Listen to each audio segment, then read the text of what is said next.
ഇന്നത്തെ നമ്മുടെ ചിന്തയ്ക്കായി തിരുവചനത്തിൽ നിന്നും ഒരു വേദഭാഗം ചൂണ്ടിക്കാണിക്കുന്നത് 28-ാം സങ്കീർത്തനത്തിൻ്റെ 5-ാം വാക്യത്തിൽ ദാവീദ് രാജാവ് പറയുന്നു, ദൈവത്തോട് പറയുന്നു, കർത്താവേ, ദുഷ്ടന്മാരുടെ പ്രവൃത്തികളെ ഒക്കെ നീ ഒന്ന് കാണണം. അവർ നിന്റെ പ്രവൃത്തികളെയും കൈവേലകളെയും വിവേചിക്കായികയാൽ അവൻ അവരെ പണിയാതെ ഇടിച്ചു കളയുന്നു.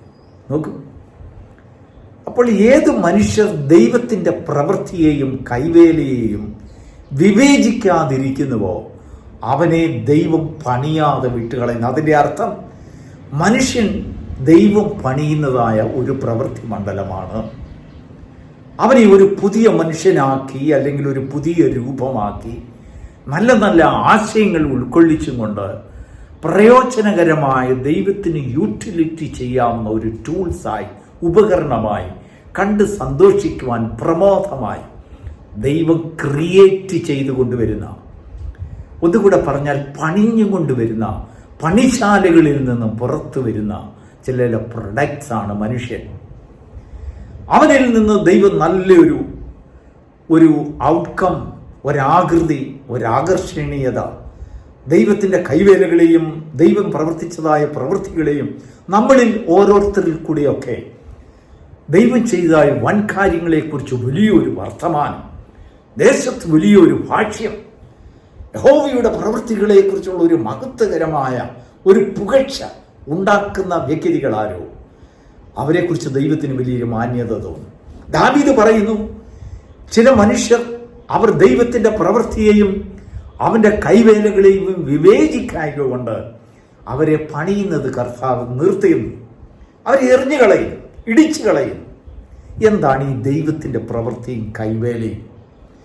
മനുഷ്യർക്കത് ഗ്രഹിക്കാവുന്നതിലും വളരെ ആഴമേറിയ ഒരു തത്വമായിരുന്നു. മനുഷ്യർക്കത് ഒരളവ് വരെ മനുഷ്യർക്കത് ഗ്രഹിക്കാൻ കഴിഞ്ഞിരുന്നില്ല. നമുക്കറിയാം, ഒരു ദിവസം പ്രവാചകനായിരുന്ന യെരമ്യാവിനോട് ദൈവം പറഞ്ഞു, യെരമ്യാവേ, നീ രാവിലെ എഴുന്നേറ്റ് കുശവന്റെ ഭവനത്തിലേക്കൊന്ന് പോവുക, അവിടെ വെച്ച് ഞാൻ നിന്നെ പലത് കാണിക്കും. നമ്മൾ ചിന്തിക്കും, ഒരു പക്ഷെങ്കിൽ ദൈവം എന്തിനാണ് ദൈവത്തിൻ്റെ പ്രവൃത്തികളെ കാണിക്കുവാൻ കുശവന്റെ വീട്ടിലേക്ക് പ്രവാചകനെ വിട്ടത്? ധാരാളം ഇരുമ്പ് പണിക്കാരുണ്ട്, വലിയ വലിയ ഫാക്ടറികളുണ്ട്, എഞ്ചിനീയേഴ്സ് ഉണ്ട്, വലിയ വലിയ കമ്പനികളൊക്കെ ഉണ്ട്, ഒരുപാട് പണിശാലകളൊക്കെ വേറെയില്ലേ? പർട്ടിക്കുലർലി ഈ കുശവന്റെ ഭവനത്തിലേക്ക് പ്രവാചകനെ അയക്കുവാനുള്ള കാരണം എന്താ? അത് പ്രവാചകന് മനസ്സിലായില്ല. എങ്കിലും ദൈവത്തിൻ്റെ പ്രവൃത്തികളെ, ദൈവത്തിൻ്റെ വാക്കനുസരിച്ചുകൊണ്ട് പ്രവാചകൻ കുശവന്റെ ഭവനത്തിലേക്ക് ചെന്നു.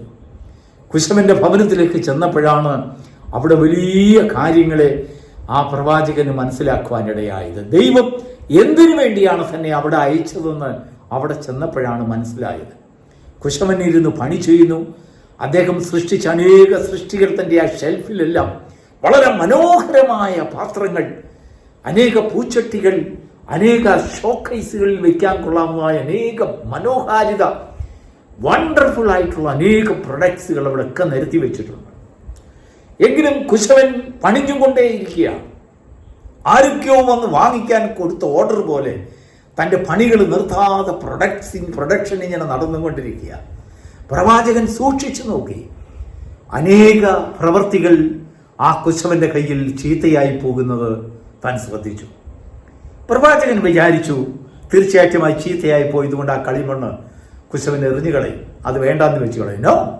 കുശവൻ അങ്ങനെ ചെയ്യാതെ ആ കളിമണ്ണിനെ വീണ്ടും കുഴച്ച് പാകമാക്കി അതിനുശേഷം വേറൊരു രൂപം അതിന് കൊടുത്തു, വേറൊരു ആകൃതി കൊടുത്തു, വേറൊരു ചിന്ത അതിൽ കൂടെ ചെലുത്തുകയുണ്ടായി, വേറൊരു ആശയത്തിൽ അതിനെ രൂപകൽപ്പന ചെയ്തു കൊണ്ടുവന്നു. അതിനുശേഷം ദൈവം പ്രവാചകനോട് സംസാരിക്കുകയാണ്, നോക്കൂ, കുശവൻ ചെയ്യുന്നത് പോലെയാകുന്നു എൻ്റെ കൈവേല മനുഷ്യനുമായിട്ടുള്ള ബന്ധത്തിൽ. പ്രിയപ്പെട്ട ദൈവത്തിൻ്റെ മക്കളെ, നമ്മൾ ദൈവത്തിൻ്റെ കയ്യിൽ ചീത്തയായി പോയ കളിമണ്ണായി പലപ്പോഴും നമ്മൾ തന്നെ ആയിട്ടുണ്ട്. ദൈവം ആശയം വെച്ചിരുന്ന യഥാർത്ഥ രൂപത്തിലും ഭാവത്തിലും നമുക്ക് പലപ്പോഴും ആയിത്തീരുവാൻ കഴിഞ്ഞില്ല. അത് നമ്മുടെ കയ്യിലെ ഒരു വീഴ്ചയാണ്. നമുക്കതിന് വിധേയപ്പെടാൻ കഴിഞ്ഞില്ല. പലപ്പോഴും ആ കുശവന്റെ കയ്യിലിരുന്ന് തന്നെ ആ കളിമണ്ണ് ചീത്തയായിപ്പോയി. വെളിയിലിരുന്ന് ചീത്തയായതല്ല, കുശവന്റെ കയ്യിൽ ചീത്തയായിപ്പോയി. പക്ഷെങ്കിൽ കുശവൻ അത് എറിഞ്ഞു കളയാതെ വേറൊരു രൂപമാക്കിയതുപോലെ. അതാണ് ദാവീദ് പറയുന്നത്. ദുഷ്ടന്മാർ ദൈവത്തിന്റെ പ്രവൃത്തിയെയും അവന്റെ കൈവേലകളെയും വിവേചിക്കായിക്കൊണ്ട്. ദൈവത്തിന് സ്തോത്രം. ദൈവം നമുക്ക് വേറൊരു രൂപം തരുന്നു. നമ്മുടെ കുറവുകളെ, വീഴ്ചകളെ, പോരായ്മകളെ ദൈവം പരിഹരിച്ചുകൊണ്ട്, ക്ഷമിച്ചുകൊണ്ട്, മറ്റുള്ളവരുടെ മുൻപിൽ എറിഞ്ഞു കളഞ്ഞതായ കുപ്പയായി നമ്മെ എണ്ണാതിരിക്കാത്ത കാണാം.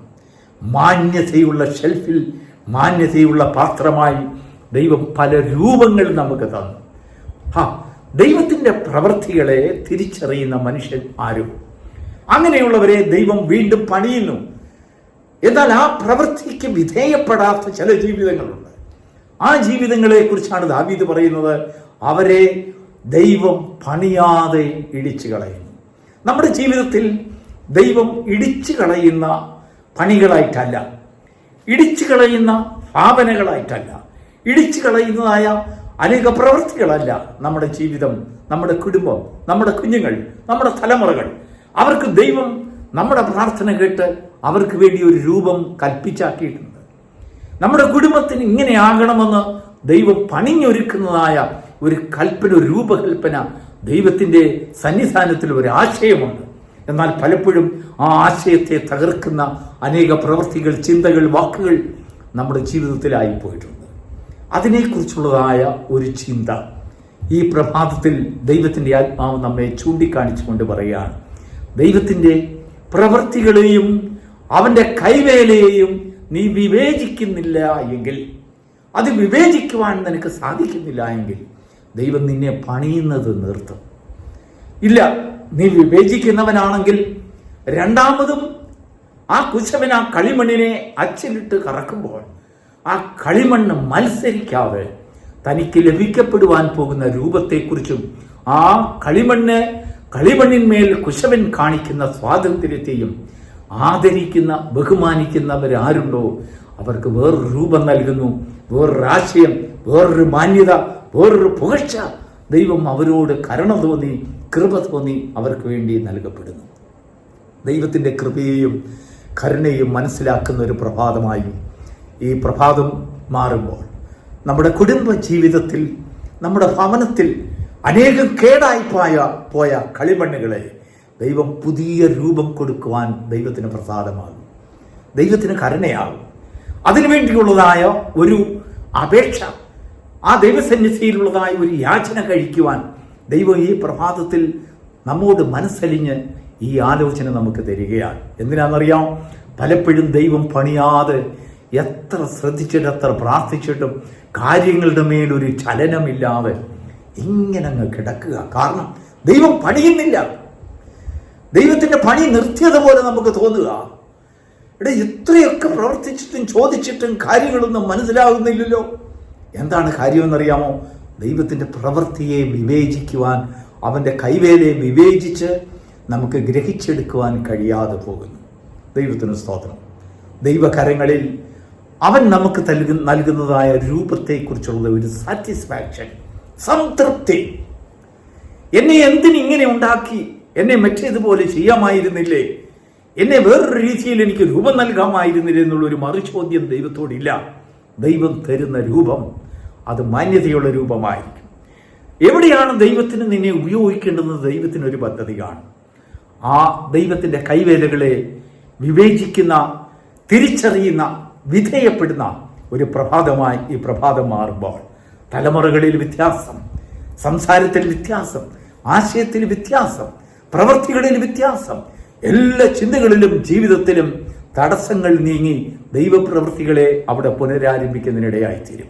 അങ്ങനെ ദൈവശക്തിയുടെ കീഴിൽ, ദൈവത്തിന്റെ ആലോചനയുടെ കീഴിൽ വിധേയപ്പെടുന്ന ഒരു പ്രഭാതമായി, ദൈവത്തിന്റെ പ്രവൃത്തികളെ, അവന്റെ കൈവേലകളെ തിരിച്ചറിയുന്ന ഒരു പ്രഭാതമായി ഇന്ന് മാറുമാറാകട്ടെ. ദൈവം ധാരാളം കൃപയും സൗഖ്യവും ബലവും ഈ പ്രഭാതത്തിൽ നിങ്ങൾക്ക് നൽകുമാറാകട്ടെ. God bless you.